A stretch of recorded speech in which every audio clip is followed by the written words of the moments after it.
Our pets, they're more than just pets. And when we lose someone we love, we lose a piece of ourselves. So today, I'm gonna show you how to make this simple grave marker or headstone to hopefully help soften that pain. So let's make something cool and meaningful.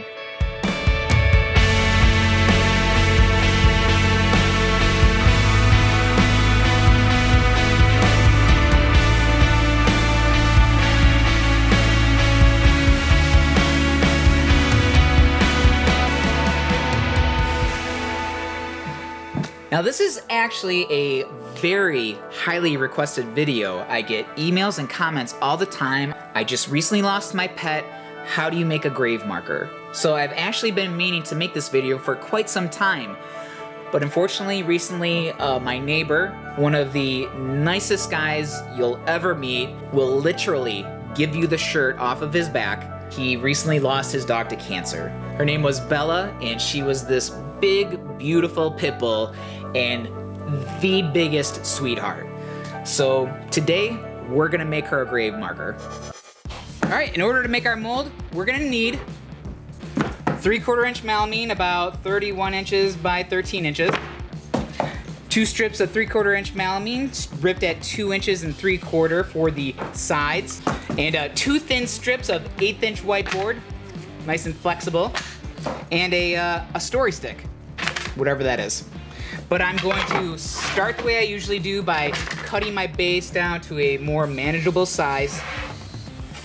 Then of course, rip your sides down to 2 inches and 3/4 so that you will have a 2-inch thickness or a 2-inch reveal. And of course, you're going to rip your whiteboard at 2 3/4 inch to match. All right, laying out the base is pretty easy with the assistance of a story stick. This particular story stick is about 3 feet long. In order to make this story stick is also very easy. Just drill a hole at the end for your screw, your pivot point, then measure from your pivot point to your biggest outer radius. Make a mark. Then you can either measure from your pivot point to whatever your smallest radius is, or from your biggest radius to your smaller radius, whatever the width of your piece is. Then we just simply screw our pivot point in, and let's lay out our base. Biggest outer radius, our smallest inner radius. Now while I've got my story stick here on the pivot point, I'm just going to mark my sides.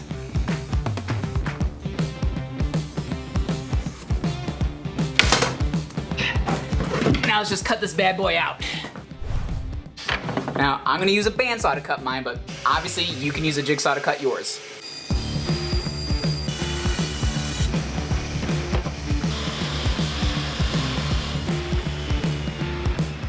Now let's assemble our mold. And with curvy projects like this, I like to start by attaching the straight side pieces first to give our bendy sides something to anchor themselves onto. Attach everything with 1.5 inch spack screws. Now we are going to dress up the edges with some cove base. This is just regular interior trim. Specifically, this one is cove base. And I like to use the PVC or the vinyl stuff because concrete doesn't like to stick to it. But we're just gonna cut some 45-degree angles on the ends and attach them with some 3/4 inch brad nails.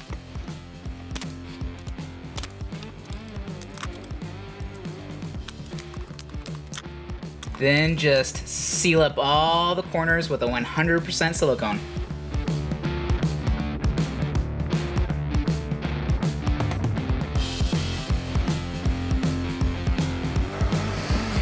When it comes to the message that we want in our concrete, the text, I like to use something called craft foam, specifically the one with the self-adhesive back on it. You can get this at any craft store. But before we even get this far, we have to make a design. Now, I happen to use Adobe Illustrator, but you can do this on any word processor. In fact, I think you could do something like this on Microsoft Paint. Now, I'm fortunate enough to have a Cricut Cutter. Yes, a pink Cricut Cutter. I'm man enough to have a pink Cricut Cutter. Are you? Obviously, you don't have to do this on a Cricut Cutter. Just simply print your design out to whatever size you want, apply some spray adhesive to the back of your foam, and just simply stick it to the back of your crafting foam with some spray adhesive. Now, it is very important to remember that you need a mirror image of your text in the form.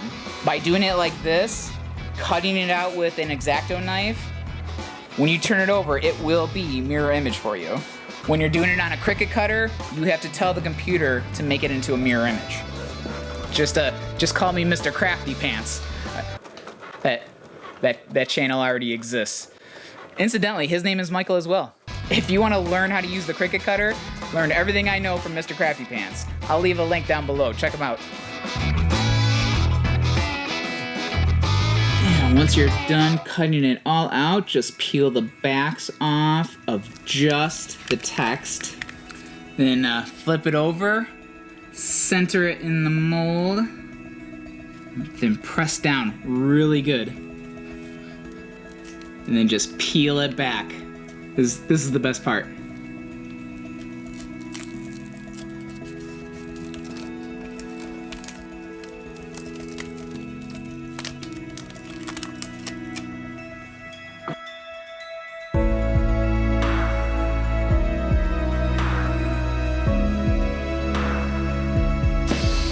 All right, we're ready to pour this bad boy. Now I've got this mold on the buckets for a reason, but more on that in a bit. We're gonna use the Cricut 5000 again, in tandem with the Rapid Set Flow Control for funsies.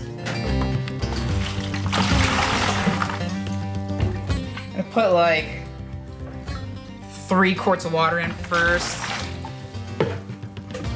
Now if you're going to color this is where you would do it. Add your color into the water and mix it. You'll get a much more consistent mix.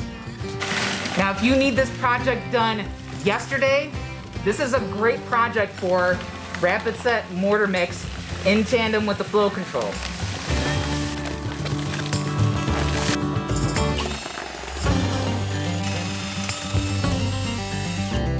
Now we got that peanut butter consistency. I want to turn it into pancake batter consistency with the Rapid Set Flow Control.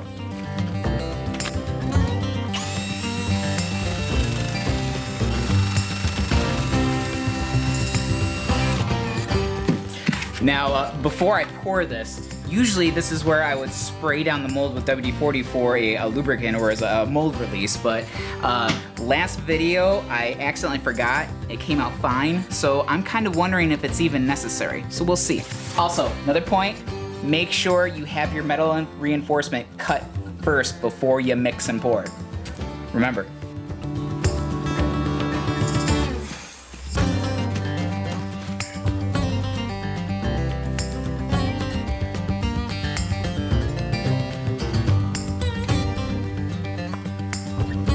I'm gonna stop for a second, put my metal reinforcement in. You want it about halfway in.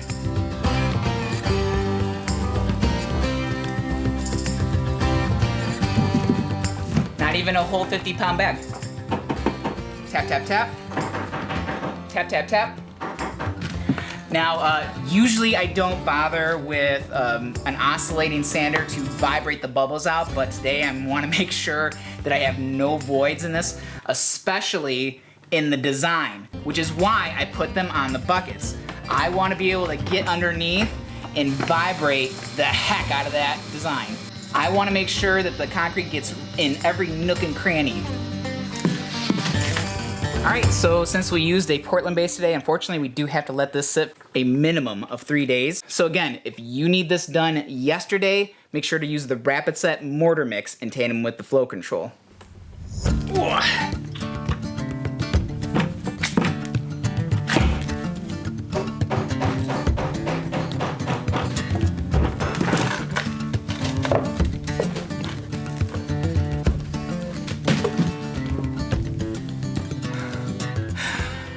Oh my God. It turned out perfect. Incredibly perfect.